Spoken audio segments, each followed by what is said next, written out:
और दस्तक में आज हम आपको बताएंगे कि भारत ने पाकिस्तानी आतंक पर जो प्रहार किया है वो क्यों अद्भुत, अविश्वसनीय और अकल्पनीय है। दरअसल अगर आप सर्जिकल स्ट्राइक याद कीजिए, आप बालाकोट एयर स्ट्राइक्स याद कीजिए, वो भी अद्भुत थे। लेकिन हर बार ये कह दिया जाता था कि अरे पहले सबूत तो लेकर आइए। तो आज हम आपको पहले ये बताएं कि ये अद्भुत, अविश्वसनीय, अकल्पनीय क्यों हम कह रहे हैं, उससे पहले लीजिए सबूत।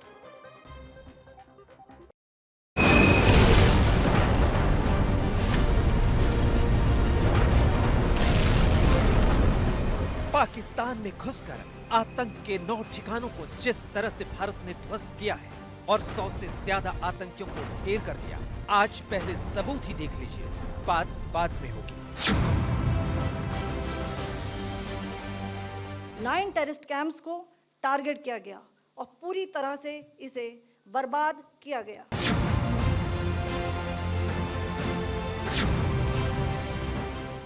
मुजफ्फराबाद में लश्कर तैयबा का ये वही सवाई नाला ट्रेनिंग सेंटर है। यहीं पर सोनमर्ग, गुलमर्ग और पहलगाम हमले के आतंकियों ने ट्रेनिंग ली। भारतीय वायु सेना ने उड़ा दी। पहले इसका सबूत देख लीजिए, बात बाद में होगी। सबसे पहले सवाई नाला कैंप मुजफ्फराबाद, जो कि पीओजेके के लाइन ऑफ कंट्रोल से 30 किलोमीटर दूर है। यह एक लश्कर तैयबा का ट्रेनिंग सेंटर था।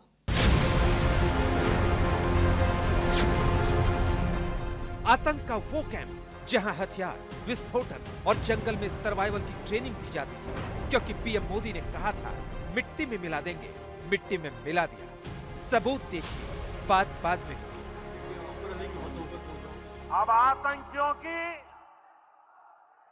बची खुची जमीन को भी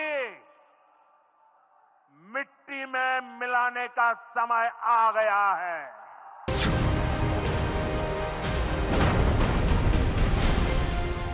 हाफिज सईद के लश्कर का ये वही कैंप है जहां पुंछ में 2023 में श्रद्धालुओं पर हमला करने वाले आतंकी ट्रेन हुए थे। भारत ने चुन चुन कर मारा है। हर व्यक्ति को चुन चुन कर जवाब भी मिलेगा, जवाब भी लिया जाएगा।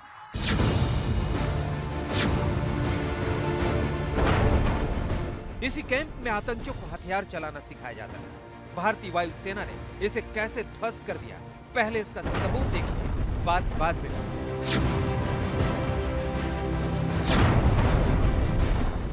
लाइन ऑफ कंट्रोल यानी एलओसी से 13 किलोमीटर अंदर आतंक के इस कैंप को भारत ने उड़ा दिया। यहाँ फिदायीन तैयार होते थे। सबूत देख लीजिए, बात बाद में होगी। पाकिस्तान में आतंक के इस कैंप के अंदर मार्च 2025 में पुलिस के जवानों की हत्या करने वाले आतंकियों को ट्रेनिंग दी गई। भारत के बदले का सबूत ये देख लीजिए, बात बाद में होगी। इसी कैंप में पठानकोट हमले की प्लानिंग की गई थी। कैसे भारत ने उड़ा दिया, पहले सबूत देखिए, बात बाद में होगी। 26/11 मुंबई हमले के सबसे बड़े आतंकी अजमल कसाब और मास्टरमाइंड डेविड कोलमैन हेडली की ट्रेनिंग यही हुई। भारत ने कल्पना से भी परे हमला करके आतंक के इस ठिकाने को ध्वस्त कर दिया। और इस हमले की साजिश रचने वालों को उनकी कल्पना से भी बड़ी सजा मिलेगी। पाकिस्तान के बहावलपुर में घुसकर आतंकी मसूद अजहर के हेडक्वार्टर को ध्वस्त कर दिया। जैश के इस मरकज में आतंकियों की ट्रेनिंग के बाद भर्ती होती थी। भारत ने कैसे मसूद अजहर को खून के आंसू रुलाया है, पहले सबूत देखिए, बात बाद में।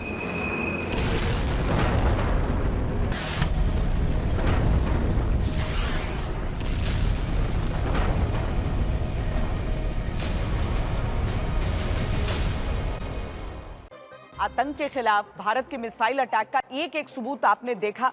सबूत मांगने वालों को इस बार सबूत मांगने का मौका नहीं मिला है। भारत की सबसे बड़ी कार्रवाई का वीडियो सबूत मौजूद है, लेकिन दुनिया के लिए भारत की सैन्य कार्रवाई कल्पना से परे क्यों है वो समझिए।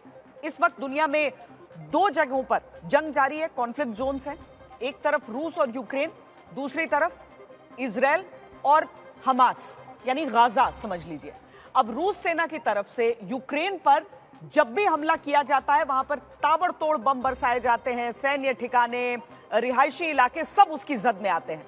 इजरायली जो हमले होते हैं वहां से भी गाजा में कैसे प्रहार होता है, सीधे पूरे इलाके को नेस्तनाबूद कर दिया जाता है। अब सबसे बड़ा फर्क क्या है जो दुनिया को समझ में नहीं आ रहा है, वो ये कि भारत की बमबारी में सिर्फ आतंक के ठिकाने निशाने पर है, किसी रिहायशी इलाके पर हमला नहीं किया गया।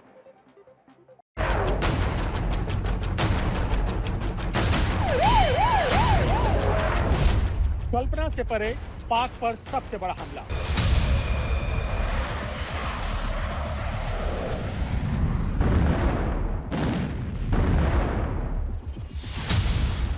नौ टारगेट, 25 मिनट और सबसे बड़ा बदला। आधी रात कुछ यूं भारतीय मिसाइलों ने पाकिस्तान और पीओके के 9 आतंकी ठिकानों पर एक साथ एक वक्त पर सबसे बड़ा बारूदी प्रहार किया। यकीन मानिए, आज से पहले आतंक के खिलाफ ना तो भारत की तरफ से ऐसी सैन्य कार्रवाई पहले की गई थी, ना ही दुनिया की किसी सेना ने एटमी शक्ति से लैस मुल्क के अंदर ऐसे व्यापक ऑपरेशन को अंजाम देने का जोखिम उठाया था। केंद्र सरकार ने ऑपरेशन सिंदूर को मंजूरी दी और फिर भारतीय सेनाओं ने पराक्रम की ऐसी वीर गाथा लिखी जो इतिहास के पन्नों में आतंक के खिलाफ सबसे हैरतअंगेज ऑपरेशन के तौर पर दर्ज हो गई। हमारी यह कार्रवाई बेहद सोच समझकर सधे हुए तरीके से की गई है। ऑपरेशन सिंदूर की कामयाबी ने दुनिया को बता दिया कि भारत अपने दुश्मनों को उनके घर में घुसकर मारेगा। ऑपरेशन सिंदूर अकल्पनीय और अविश्वसनीय क्यों है, आपको सिलसिलेवार तरीके से समझाते हैं। ऑपरेशन सिंदूर आधी रात 1:05 पर शुरू हुआ और महज 25 मिनट में पाकिस्तान से लेकर पीओके तक आतंक के 9 सबसे बड़े सेंटर्स को मिट्टी में मिला दिया गया। भारतीय मिसाइलों ने बॉर्डर से 100 किलोमीटर अंदर पाकिस्तान में एक्टिव आतंक के ठिकानों को निशाना बनाया। 90 से ज्यादा आतंकियों की सांसें रोक दी। एक वक्त पर एक साथ 9 टारगेट को इतने बड़े पैमाने पर तबाह करना मिशन इम्पॉसिबल जैसा है, क्योंकि ऐसा ऑपरेशन दुनिया ने पहली बार देखा है। ये हैं देश के 3 सबसे बड़े दुश्मन, एक पाकिस्तान, एक हाफिज सईद और एक मसूद अजहर। भारत के एक ऑपरेशन ने तीनों दुश्मनों को चारों खाने चित कर दिया। ऐसा पहली बार हुआ है जब इंसानियत का सबसे बड़ा दुश्मन यानी मसूद अजहर ऑपरेशन सिंदूर में मारे गए अपने घर वालों की मौत पर मातम मना रहा है। ऐसा पहली बार हुआ है जब मसूद जैसा आतंक का आका अपनों की लाशें देखकर फूट फूट कर रो रहा है, खुद के मरने की दुआ मांग रहा है, क्योंकि भारत के एक्शन में मसूद अजहर के 10 रिश्तेदारों की मौत हुई है। पहलगाम आतंकी हमले का बदला भारत लेगा, ये दुनिया को पता था, पाकिस्तान को भी बखूबी पता था। यानी पाकिस्तानी आतंकियों ने पीठ पर छुरा मारा था, जबकि भारत ने डंके की चोट पर आतंक के सीने पर चढ़कर चढ़ाई बोली। आने वाले समय पर तो इसका उग्रवाद पर एक असर पड़ेगा। उग्रवाद की लीडरशिप पे, उनकी कमर पे, उनकी जड़ पे हमने अगर प्रहार किया है तो उसका असर पड़ेगा। और अभी तो ये स्टार्ट है, देखते हैं किस तरह से अनफोल्ड होता है, इंतजार कीजिए और मैं समझता हूँ कि इसका परिणाम बहुत ही अच्छा रहेगा। ये आतंक के खिलाफ सबसे बड़ा एक्शन क्यों है, इसे एक और वजह से समझिए। भारत की मिसाइलों ने मुरीदके में लश्कर-ए-तैयबा के हेडक्वार्टर को तबाह कर दिया।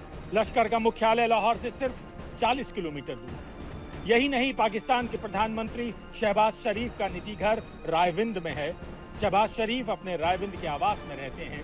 पाकिस्तान के प्रधानमंत्री के निजी आवास से महज 55 किलोमीटर दूर भारतीय सेनाओं ने अपने प्रहार से पराक्रम की वो कहानी लिखी है जो पाकिस्तान की कई पुश्तें नहीं भूलेंगी। बहावलपुर में जैश के हेडक्वार्टर को मिट्टी में मिला दिया गया, जहां से चंद कदमों की दूरी पर पाकिस्तानी सेना का बड़ा बेस है। यानी पाकिस्तान में घुसकर आतंक के खिलाफ भारत का बड़ा और कड़ा एक्शन है। ऑपरेशन सिंदूर भारत की सैन्य शक्ति और काबिलियत का सबसे बड़ा शक्ति प्रदर्शन है, क्योंकि दुनिया की तमाम चुनिंदा सेनाओं के लिए ऐसा ऑपरेशन आसान नहीं। आतंक के खिलाफ लड़ाई के दौरान अमेरिका, इजराइल, फ्रांस, रूस और जर्मनी समेत तमाम ताकतवर देशों ने उन मुल्कों में घुसकर एयर स्ट्राइक की जो परमाणु शक्ति वाले नहीं थे। लेकिन भारत ने पाकिस्तान के अंदर आतंकी ठिकानों को तबाह किया है, जिसके पास एटम बम है, 5वीं जनरेशन के लड़ाकू विमान है जो अत्याधुनिक हथियारों से लैस है। एटमी युद्ध की धमकी देने वाला पाकिस्तान आज घुटनों पर है, क्योंकि पाकिस्तान को मिली सजा उसकी कल्पना से परे है। उरी आतंकी हमले के बाद भारत ने बॉर्डर से चंद किलोमीटर दूर पीओके में सर्जिकल स्ट्राइक की। बालाकोट आतंकी हमले के बाद पाकिस्तान के खैबर पख्तूनख्वा में बड़े टेरर कैंप पर एयर स्ट्राइक की। तब टारगेट सिर्फ एक था, लेकिन ऐसा पहली बार हुआ जब भारत ने एक साथ 9 आतंकी ठिकानों पर मिसाइल अटैक किया। आज तक ब्यूरो। और अब आपको दिखाते हैं भारत ने ऑपरेशन सिंदूर को कैसे अंजाम दिया, कैसे पाकिस्तान के अंदर घुसकर एयर स्ट्राइक करके आतंक के 9 बड़े और अहम ठिकानों को नेस्तनाबूद कर दिया। हमने एआई के जरिए ऑपरेशन सिंदूर का पूरा सीन क्रिएट किया है। कैसे वायुसेना ने पूरी तैयारी के साथ लड़ाकू विमान रफाल से पाकिस्तान में तबाही की पूरी कहानी लिख दी। आइए देखते हैं एआई के जरिए भारत ने हमला किया कैसे।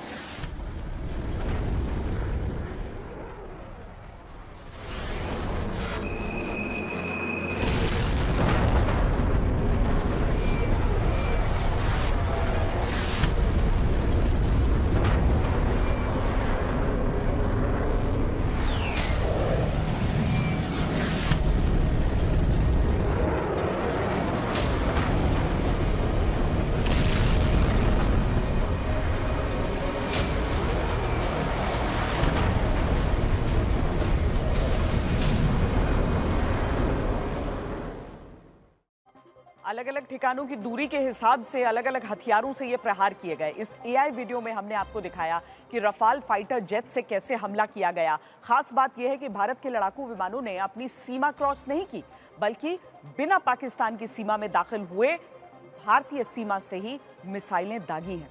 भारतीय वायुसेना के रफाल के आसपास सुखोई 30 MKI और मिराज 2000 विमान कवर दे रहे थे और फिर रफाल ने यहीं से मिसाइल फायर किए।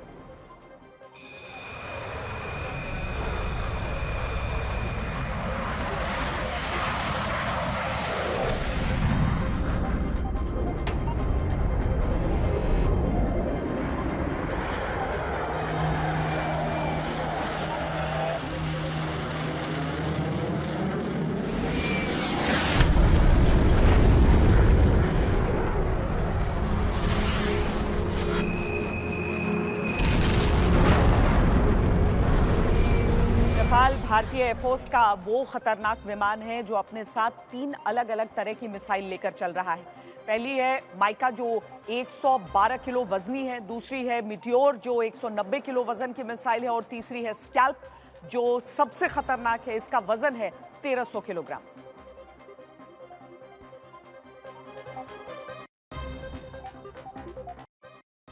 पाकिस्तान में आतंकियों के ठिकानों पर यही स्कैल्प मिसाइल गिराई गई। रफाल से यह मिसाइल बिना पाकिस्तानी एयर स्पेस में दाखिल हुए फायर की गई और लश्कर और जैश के ठिकाने तबाह हो गए। इसकी खासियत यह है कि यह बंकर और कमांड सेंटर्स को ध्वस्त करने में सक्षम है। इसकी मारक क्षमता 500 से 600 किलोमीटर तक है। इसकी सबसे बड़ी खासियत यह है कि दुश्मन के रेडार इसे पकड़ने में कामयाब नहीं होते हैं। ये 1300 किलोग्राम वजन का वॉरहेड लेकर जा सकती है। एक और हथियार था जिससे आतंकियों के ठिकानों को नष्ट किया गया। इसका नाम हैमर बम। यह बम कितना खतरनाक है इसे समझाते हैं। इसकी रेंज 60 से 70 किलोमीटर तक है। इसकी खासियत यह है कि यह एक साथ कई टारगेट लॉक कर सकता है। इसकी ताकत यह है कि यह बिल्डिंग से लेकर बंकर तक तबाह कर सकता है।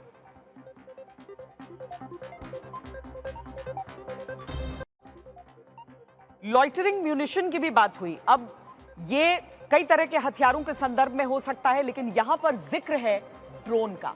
और ड्रोन भी कौन सा? Kamikaze drone. ये ड्रोन क्या होता है कि इसे आप एक तरह से एक सुइसाइड ड्रोन, एक आत्मघाती ड्रोन समझ सकते हैं।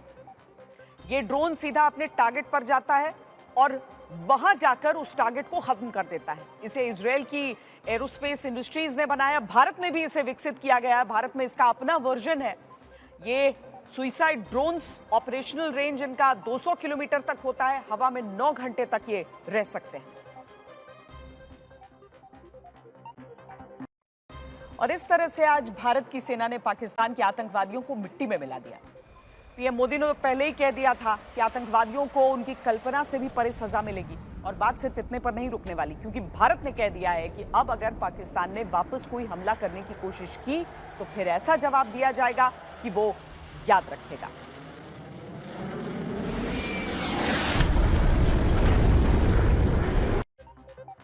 आतंक के खिलाफ भारत के अद्भुत, अविश्वसनीय, अकल्पनीय प्रहार की कहानी हम आपको सुना रहे हैं। किस तरीके से भारतीय सेना, नौसेना, वायुसेना ने मिलकर एक संयुक्त ऑपरेशन किया है, पाकिस्तान में 9 ठिकानों को आतंक के ध्वस्त किया है।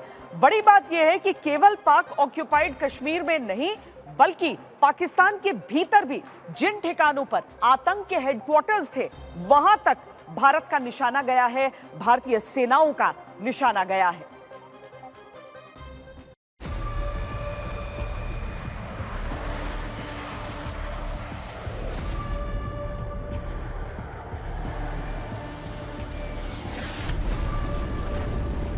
ऑपरेशन सिंदूर के सामने सबसे बड़ी चुनौती पाकिस्तान जैसे मुल्क के अंदर एक्टिव आतंकी ठिकानों को निशाना बनाने की थी। पूरा ऑपरेशन जोखिम भरा था, क्योंकि आतंक के खिलाफ भारत की कार्रवाई के बाद पाकिस्तान की तरफ से किसी भी तरह के हमले की संभावना से इनकार नहीं किया जा सकता था। यानी पूरे ऑपरेशन का दारोमदार सीमित वक्त में सटीक जानकारी और अचूक वार पर टिका था। जोखिम भरे ऑपरेशन का खाका 22 अप्रैल को हुए आतंकी हमले के बाद खींचा जाने लगा। हमले के चंद घंटों के बाद प्रधानमंत्री मोदी ने दहशतगर्दों को कल्पना से परे सजा देने का ऐलान किया। सबसे बड़ा चैलेंज पाकिस्तान के आतंक के ठिकानों के चयन को लेकर था, यानी भारत का टारगेट क्या होगा। दूसरी सबसे बड़ी चुनौती टारगेट को लेकर सटीक जानकारी की थी, क्योंकि भारत सिर्फ और सिर्फ आतंक के ठिकानों को निशाना बनाना चाहता था। ऐसे में सटीक जानकारी का अभाव पूरे ऑपरेशन की कामयाबी पर पानी फेर सकता था। ऐसे में रॉ को टारगेट और उससे जुड़ी जानकारी जुटाने का जिम्मा सौंपा गया। ऑपरेशन सिंदूर में पहला कदम टारगेट सेट करना था और इसकी जिम्मेदारी रॉ को दी गई। और रॉ ने पाकिस्तानी सेना के गढ़ पंजाब में 4 टारगेट सेट किए, जिसमें 2 बड़े हेडक्वार्टर, पहला बहावलपुर में जैश ए मोहम्मद का हेडक्वार्टर और दूसरा मुरीद के में लश्कर के हेडक्वार्टर को चिन्हित किया गया। इसके अलावा पाकिस्तान के कब्जे वाले कश्मीर में 5 आतंकी जो अड्डे और ट्रेनिंग कैंप थे उन्हें सेट किया गया। इस तरह से कुल मिलाकर 9 टारगेट सेट किए गए। उनकी पूरी जानकारी, उनके कोऑर्डिनेट्स, उनके फोटोग्राफ, सब कुछ मिलाकर एक डिटेल्ड डोजियर तैयार किया गया। और उसके बाद अगले कदम की शुरुआत हुई जब सेना ने इनके खिलाफ कार्रवाई की। मिशन का पहला कदम टारगेट का चयन था, और जैसे ही मिशन का पहला चरण पूरा हुआ, दूसरा शुरू हुआ। तय हुआ पीओके और पाकिस्तान के टेरर कैंपों पर हमला होगा। 9 टारगेट तय होने के बाद हमले के विकल्पों पर मंथन शुरू हुआ। हमले के सैन्य विकल्पों पर प्रधानमंत्री ने तीनों सेनाओं से चर्चा की। तीनों सेनाओं की तरफ से हमले के कई विकल्पों का सुझाव आया। कई अहम बैठकों के बाद मिसाइल हमले के विकल्प को चुना गया। तय हुआ कि फाइटर जेट से बिना सरहद पार किए हमला होगा। ऑपरेशन सिंदूर में वायुसेना और नौसेना का इस्तेमाल होगा। टारगेट और तारीख तय होने के बाद मिशन के तीसरे स्टेप को लेकर मंथन शुरू हुआ। यानी हिंदुस्तान के एक्शन के बाद अगर पाकिस्तान पलटवार करता है तो भारत क्या करेगा। पाकिस्तानी सेना के गढ़ में घुसकर लश्कर और जैश के आतंकी ठिकानों को नेस्तनाबूद करने के बाद भारतीय सेनाओं को इस बात की पूरी आशंका थी कि पाकिस्तानी सेना जवाबी कार्रवाई कर सकती है और इसको लेकर भी भारतीय सेना ने एक पूरा प्लान तैयार किया हुआ है। बात चाहे समंदर में भारतीय नौसेना की तैनाती की हो या फिर आसमान में पाकिस्तान से लगने वाली पूरी सरहद पर भारतीय सेना के तमाम जो आधुनिक लड़ाकू विमान हैं, रफेल, सुखोई, मिराज, सभी लगातार एयरबॉर्न हैं। इसके साथ ही अगर ज़मीनी सरहद की बात की जाए तो पाकिस्तानी तोपखाना और आर्टिलरी की फायरिंग का भी भारतीय सेना लगातार मुंहतोड़ जवाब दे रही है। ऑपरेशन सिंदूर के तीनों चरण तय हो गए, यानी टारगेट, अटैक और डिफेंस। इसके बाद 6 और 7 मई की दरमियानी रात को भारतीय सेना ने चुने हुए सभी 9 टारगेट्स पर मिसाइल अटैक किया। भारत का हमला एकदम सटीक और अचूक रहा। भारत में आतंक की सप्लाई करने वाले लश्कर और जैश के आतंकी मुख्यालय को मिट्टी में मिला दिया गया।